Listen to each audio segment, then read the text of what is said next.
I'm going to make a Victoria sponge cake and I'm going to follow my grandma's recipe. So it's 2-2-2-4. So 200 grams of sugar, 200 grams of flour, 200 grams of butter and 4 eggs.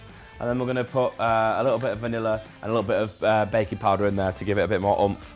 Right, so 200 grams of sugar, 200 grams of butter.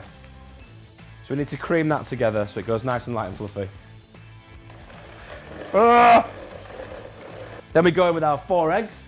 I'm just going to put them straight in. And then it's going to start to become like a cake batter, as we know. And you'll recognise that as well. Paul Hollywood, Mary Berry, if you're watching, don't judge me.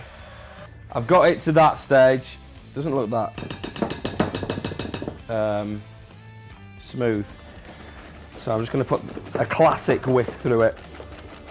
Right, and then we want to sieve 200 grams of self-raising flour into this mixture. And the reason that I'm going to sieve it, I wouldn't normally, but you need to get that air because we want this cake to be lovely and light and fluffy. So 200 grams of self-raising flour, so 1 level teaspoon of baking powder, which is just going to give us more height. And we'll sieve all that through into our batter mix. So, straight into the sieve. Amazing.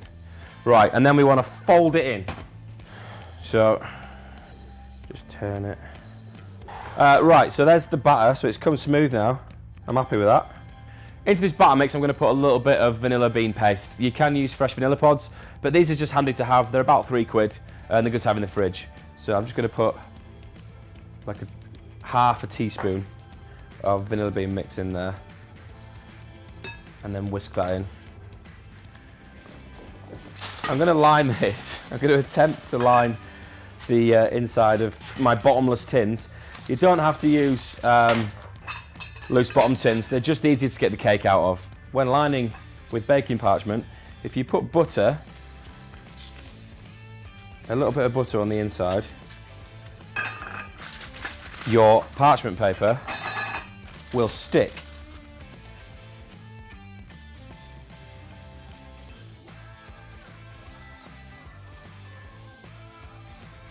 What you want to then do is just tease your cake batter into the corners using a spatula, no wooden spoon. What that parchment paper will do, aside from stopping that cake mixture stick, is when it rises, it will help it keep its shape. So I preheated my oven to 180 degrees, and these are going to go in for about 20-25 minutes, and we'll know that they're cooked when we pop the knife in, and the knife comes out clean with no batter on it. Super easy. We'll get to do the frosting now. So we're going to make a little bit of a buttercream to go on the inside of our Victoria sandwich sponge cake. So we're just going to soften some butter and mix it with some icing sugar. Icing sugar into butter. This is going to go everywhere. I'm going to put some vanilla in that as well. And that'll act as like that'll loosen it up a little bit as well. So our Victoria sponges have been cooking for about 20 minutes. We want to put a knife in and we want the knife to come out. We want the knife to come out clean. So knife goes in, nice and clean, nice and clean. So they're done. So we need to get those onto our cooling rack so we can get them decorated, dusted and made delicious. Our cakes have cooled a little, so now we need to trim the bottom layer of our Victoria sponge cake. To get it level, the cake tins that we cooked in are a little too deep to give us the right level. So we're just going to use a shallower cake tin and use it as a guide. And hopefully now we shall have a beautifully light fluffy cake. I'm going to let that cool a tiny bit because I don't want that buttermilk to melt too much.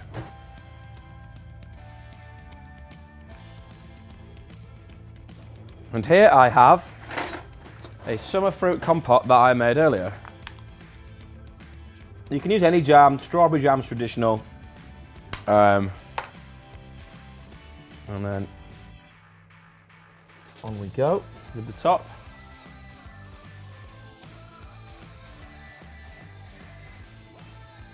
I think that looks really good.